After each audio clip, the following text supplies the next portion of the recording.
Méditation sur l'automne. Cette méditation, je vous conseille de la faire de préférence en marchant, en vous promenant, ou peut-être en regardant par la fenêtre, ou simplement en vous remémorant une promenade. Prenez le temps d'entrer en rapport avec l'automne, en essayant peut-être de commencer par la lumière. Essayez juste de porter votre attention à la manière toute particulière dont la lumière d'automne colore le monde en ce moment. Portez d'abord attention à ce que vous voyez, à la coloration mordorée, chaleureuse de cette lumière d'automne.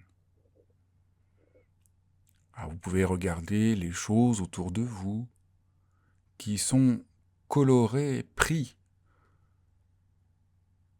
par cette lumière. Les arbres sont colorés par cette lumière chaleureuse. Et le ciel, en automne, est souvent si variable. La lumière d'automne a une douceur particulière tout à fait unique. Elle n'est pas égale, elle est changeante, diverse. Quel est l'aspect qui, pour vous, là, maintenant, est le plus frappant? Est-ce que c'est la douceur ou encore le mûrissement doré ou cette plénitude entière ou la délicatesse ou encore toute autre chose? Prenez le temps de voir quel est l'aspect qui est pour vous, aujourd'hui, là, dans cette pratique, le plus frappant.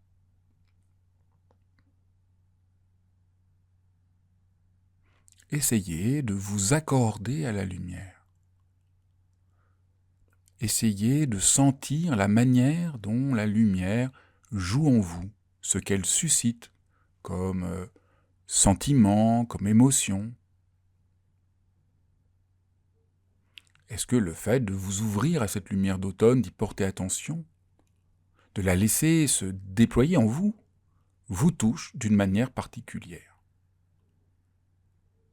Et prenez le temps de sentir comment elle vous touche. Et est-ce que cette lumière pourrait apaiser, guérir, réveiller ou encore combler quelque chose en vous? Qu'est-ce que cette lumière fait là, maintenant, en vous? Essayez de la sentir vous travailler.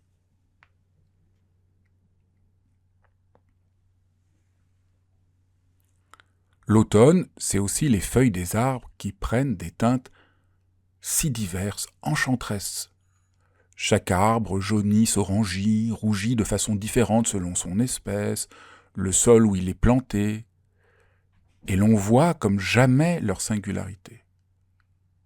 Regardez comment les arbres se distinguent les uns des autres, particulièrement en automne. Et prenez le temps de vous accorder à ce temps unique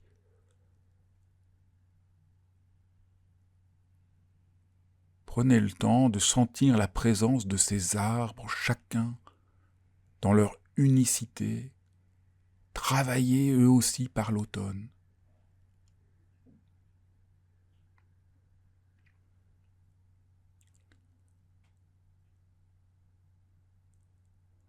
Et prenez là aussi le temps de sentir comment la présence des arbres, la présence de l'automne dans les arbres, vous affecte. Sans avoir aucun jugement sur ce que vous ressentez. Vous êtes juste à l'écoute de ce qui se passe.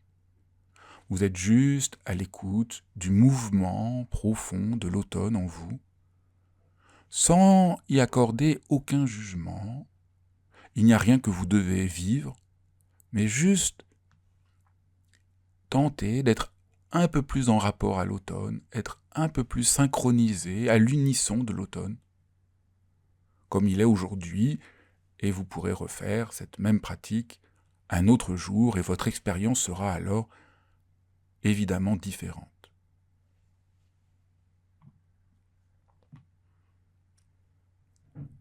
Pour clore cette pratique, je vais simplement vous lire quelques lignes de Marcel Proust qui font résonner et apparaître, peut-être,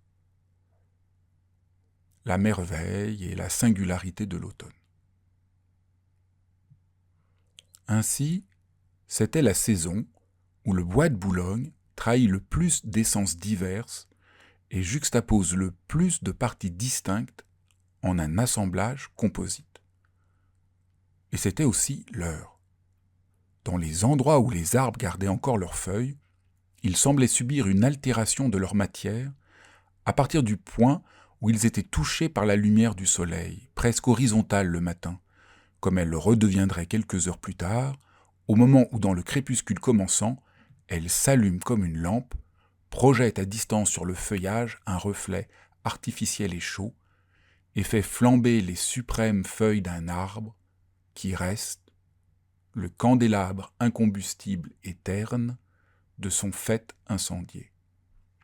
Ici, elle épaississait comme des briques, et comme une jaune maçonnerie persane à dessin bleu, cimentait grossièrement contre le ciel les feuilles des marronniers, là au contraire, les détachait de lui, vers qui elles crispaient leurs doigts d'or. Eh bien, je vous souhaite un très bel automne, bonne pratique et à bientôt.